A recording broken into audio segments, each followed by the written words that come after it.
Hey, guess what? There's been the Democrats don't like democracy. So we've showed you this before. This happened during the 2020 presidential election. Wisconsin Supreme Court rules to keep Green Party off the ballot. How'd they do that?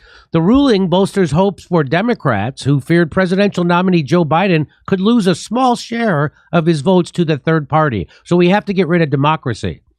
Justin Brian Hagerton broke. This is how they did it. Broke with his fellow conservatives to form a majority with the court's liberals.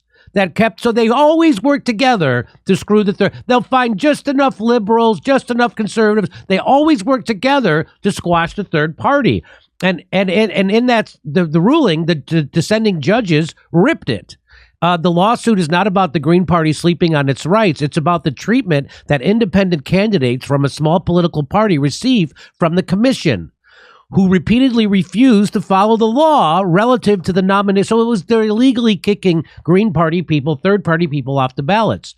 In a separate dissent, Justice Sigler wrote that keeping a party candidate off the ballot is the ultimate voter suppression. The majority decision deprives the Wisconsin people of a voice and strips them of one of the most fundamental tenets of this republic, the right to express one's will at the ballot box. You can't make this up. Wisconsin Democrats just justified blocking the Green Party from the ballot by saying that allowing them on would delay printing and mailing. Meanwhile, Pennsylvania Democrats are delaying printing and mailing in order to block Green Party from the ballot. Here it is. Cuomo used the pandemic to change state law to crush the Working Families Party. So they don't want competition of ideas. And why do I bring this up? Because it's happened again. So here we are in North Carolina, Matthew Hoh for Senate running as a Green Party candidate. And this is what he tweeted out. The North Carolina State Board of Elections just voted 3-2 not to certify the Green Party ballot access petition. We needed 13,865 signatures, and the North Carolina Green Party submitted 15,953 verified signatures. We did everything required, and they just said no. Is this what democracy looks like? So let me bring in Matthew Hoh. He's a U.S. Senate candidate to represent North Carolina on the Green Party ticket. He is a disabled Marine combat veteran for people, planet, and peace over profit. Please welcome my guest, Matthew Hoh. Matthew, thanks for being with us. Hey, Jimmy, thanks for having me on. So I want to show you tweeted out some text messages that you got. So this is coming from, it says, thank you. They asked you first to confirm if you were a Green Party voter, right? They asked me to confirm, and they asked thousands of people who signed our petitions to confirm whether or not we had signed the petition or not. This ostensibly was an effort to check the integrity of the petition process. And this was done by the Elias law firm, which is Mark Elias's law firm. People familiar with him. He is about the biggest lawyer the Democratic Party has. And they came down from D.C. to challenge us. And this is actually separate from what happened with the State Board of Elections, but it's just as insidious and just as dangerous as what happened with the State Board of Elections. Well, so let's all right. Let's start there. Let's start at the State Board of Elections. Now, they decertified you. They said they feared that you wouldn't reach the requirements, even though they haven't gone through all your signatures. Is that correct? Well, so as the tweet said, we needed 13,865 signatures to make the ballot. We turned in 22,500 signatures by the May 17 deadline. Wow. To the county boards of election. The county boards of elections then verified and validated 15,953 of those signatures. So they were verified and validated by the county boards as the process is supposed to work. We then took those verified signatures and turned them into the state on June 1st.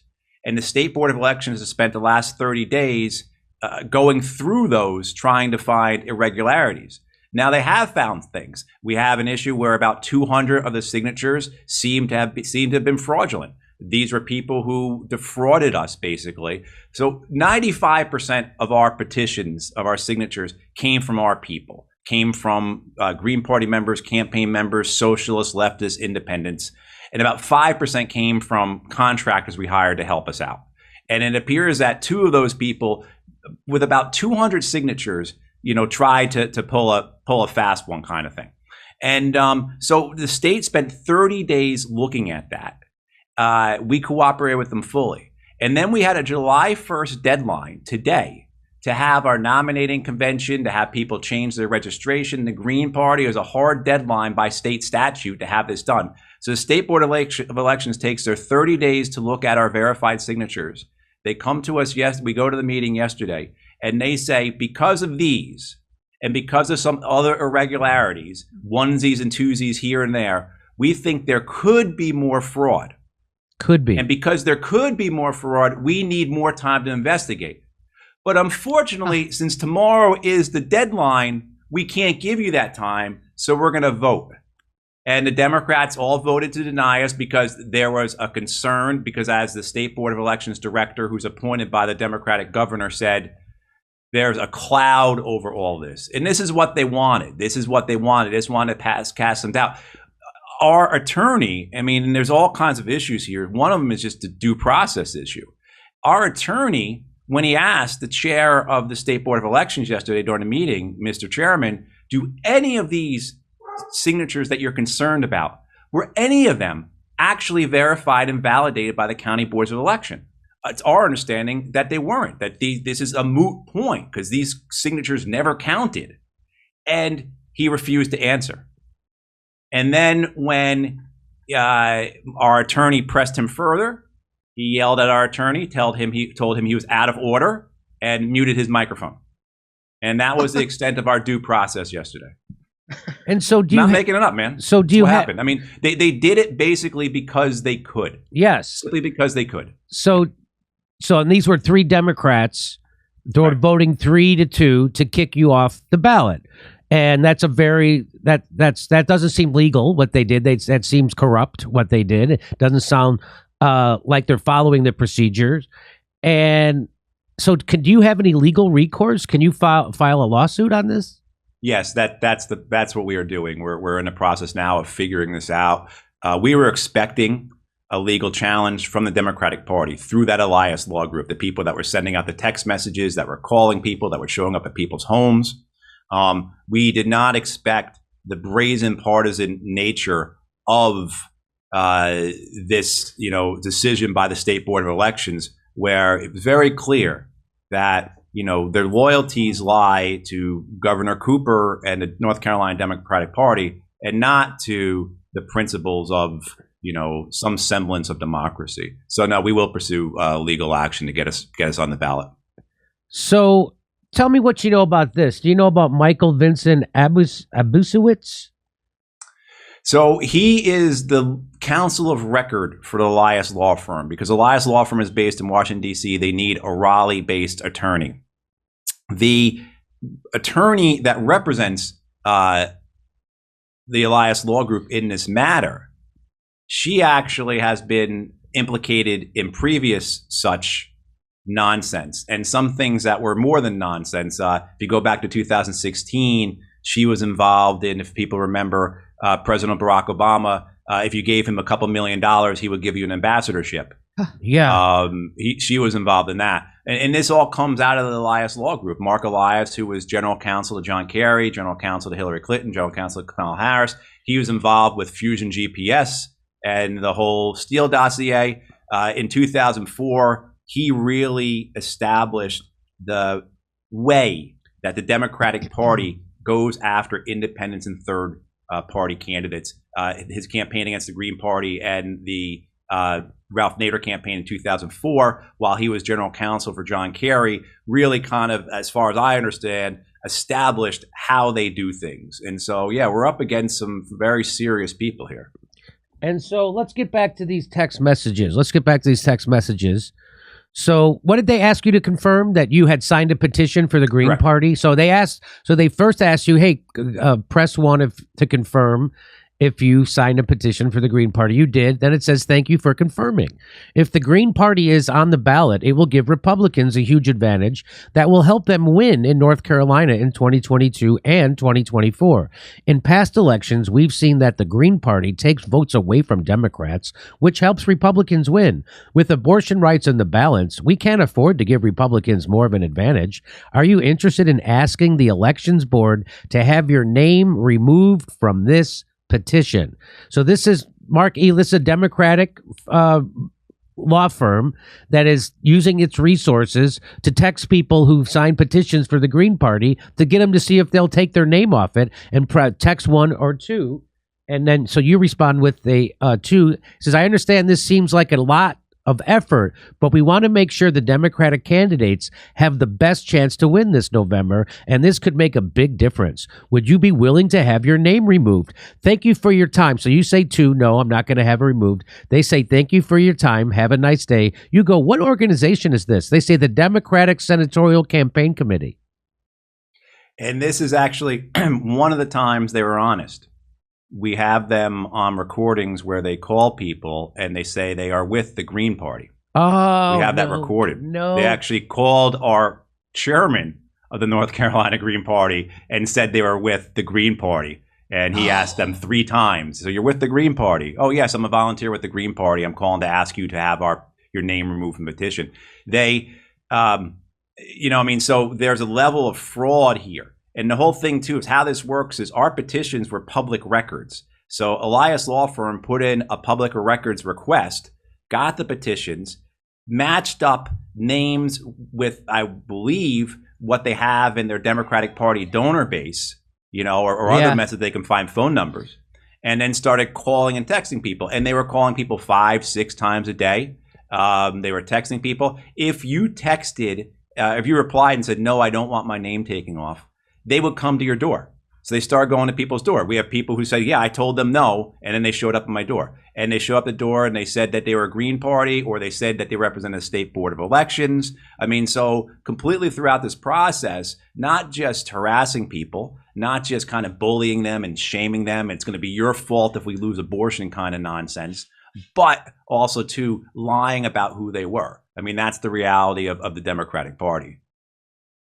And so here's what Ryan Knight says about it. He says, Democrats just fought harder to kick a Green Party candidate off the ballot than they've ever fought against Republicans.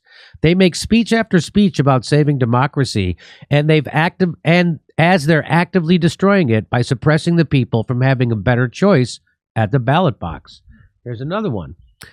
Imagine if liberals tried to abolish the Electoral College with the same energy they attempt to kick Green Party candidates off the ballot. Imagine if they supported ranked choice voting. Oh, I forgot. Democrats are designed to crush the left and job elections to Republicans. The People's Party tweeted this out. Let's get a little support from the People's Party. Look at that. The Democrats are waging a disgusting campaign to deny Matthew Hoh and the Green Party ballot access in North Carolina. The same corrupt Democratic Party that preaches voting rights denies millions of Americans the right to vote for third parties. We're with you. So that was good to see. So what is the timeline on this going forward? Did you expect it to happen this severely? I did. We did, in the sense that we expected to have this from the Democratic Party per se, not from the State Board of Elections. We had been working with the State Board of Elections. We had seen what they had done over the last 30 days. We had a great relationship with their investigative team.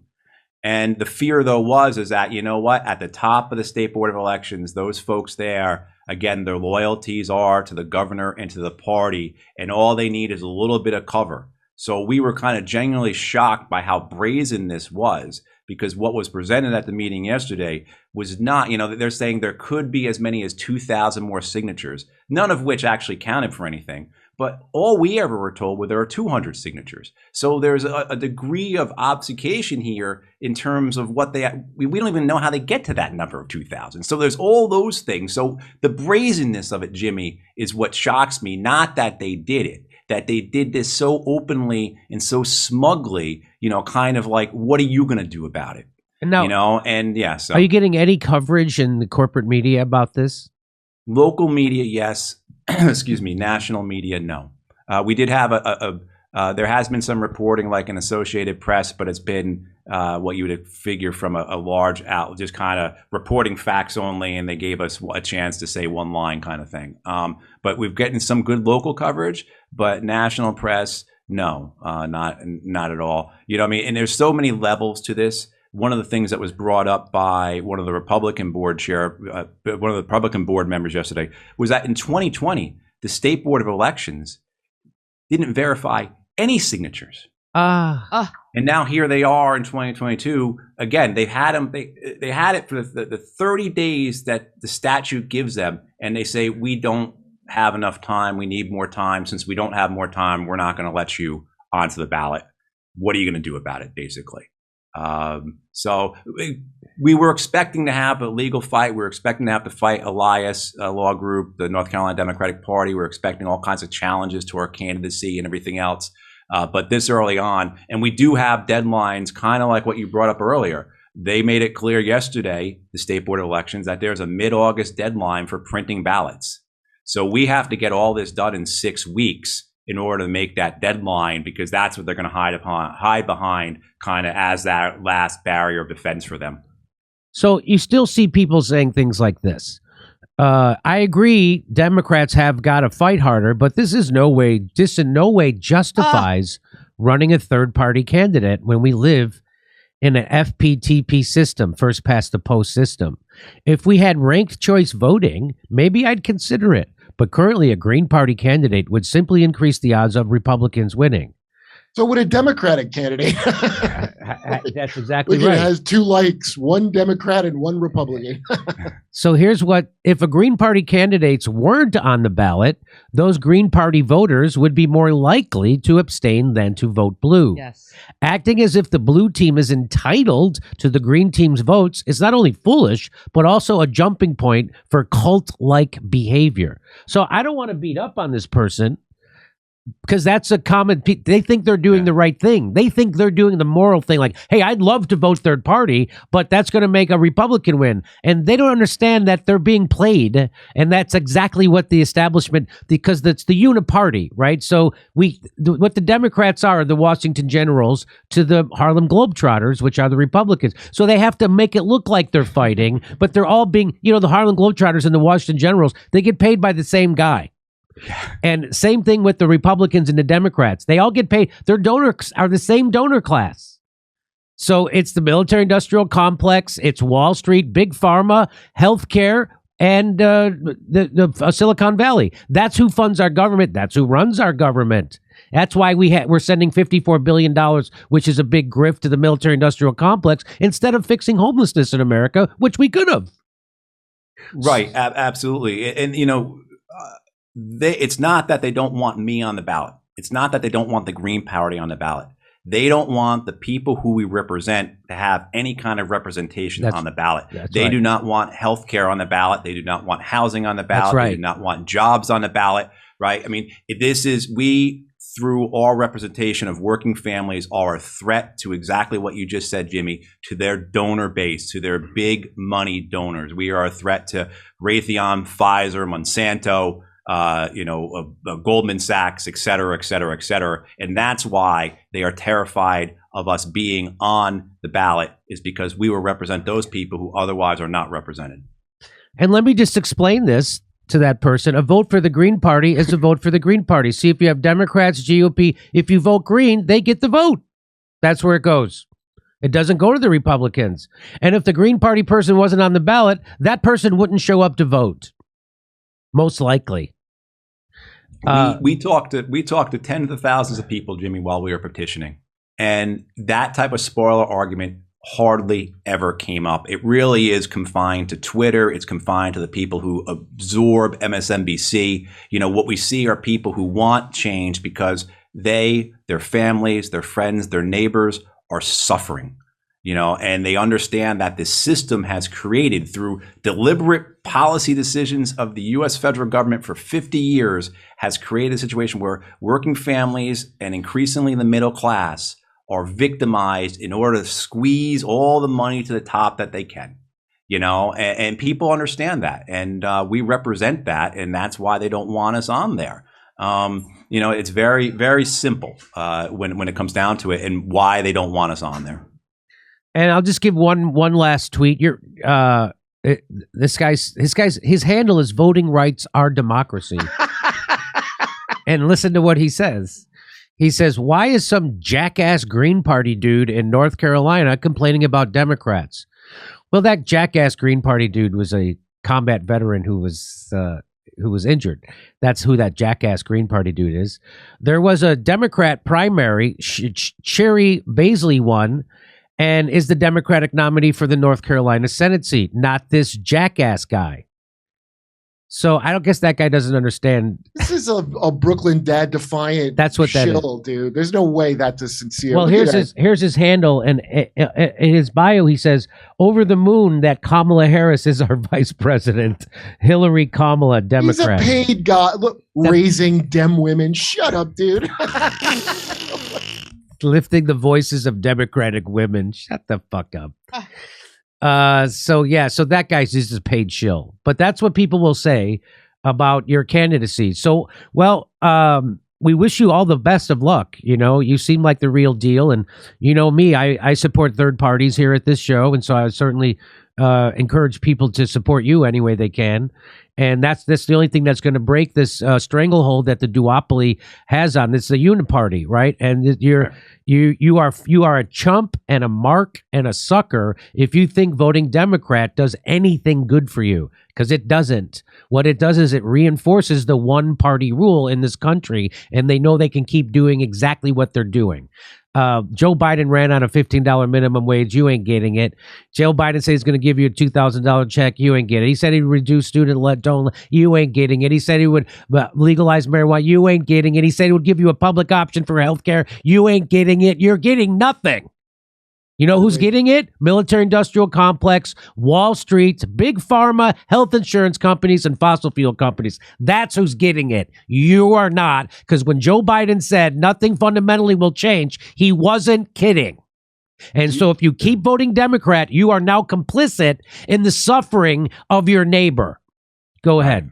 Do you think Dinesh D'Souza will be covering this part of the election process? It isn't. I'm going to guess no. I'm going to guess no. This is not the kind of free speech thing that Dinesh D'Souza would be into. Well, Matthew, would you stick around? I have one story that relates to this. If you're interested in sticking around, where can people go to help him? Oh yeah, so where can people go? Thank you, Steph. The campaign website is MatthewHoforSenate.org. Ho spelled HOH. For is FOR.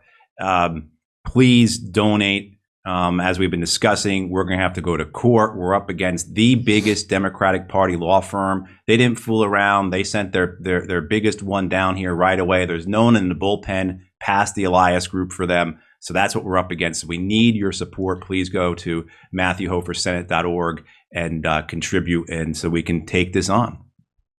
Fantastic. July 3rd, we're doing a live show in Los Angeles, and then we're going to Chicago, Sacramento, San Diego, Bakersfield. See you there. Go to JimmyDoreComedy.com for a link for all our tickets.